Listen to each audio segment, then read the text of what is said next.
Νέα μεγάλη συγκέντρωση απόψε στο Σύνταγμα. Αμηχανία σε κυβέρνηση και κόμματα από τη μεγαλειώδη διαδήλωση της Κυριακής. Κυρίες και κύριοι, καλησπέρα σας. Είμαστε και πάλι μαζί. Απευθύνουμε θερμό χαιρετισμό στους πολλούς που ξέρουμε ότι χαιρόμαστε που είμαστε πάλι μαζί. Στους άλλους τους λίγους που φοβούνται και ανησυχούν που το δελτίο αυτό είναι πάλι εδώ, υποσχόμαστε να επιβεβαιώσουμε τους φόβους και τις ανησυχίες τους. Άλλες για καθαριότητα, άλλες για περιφρούρηση και άλλες με διαφορετικές αρμοδιότητες. Δεκάδες αντίστοιχοι να έχουν στηθεί περιμετρικά του Λευκού Πύργου.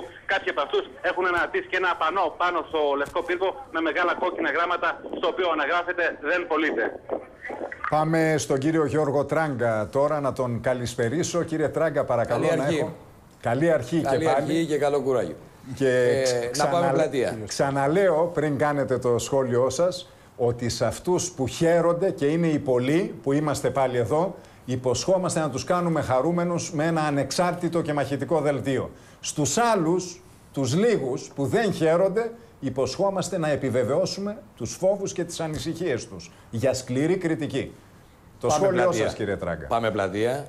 Θέλω να πω ότι υπάρχει ένα εμφανές νομπάρισμα των πολιτικών κομμάτων απέναντι σε αυτό το κίνημα που εξαπλώνεται στις πλατείες της χώρας.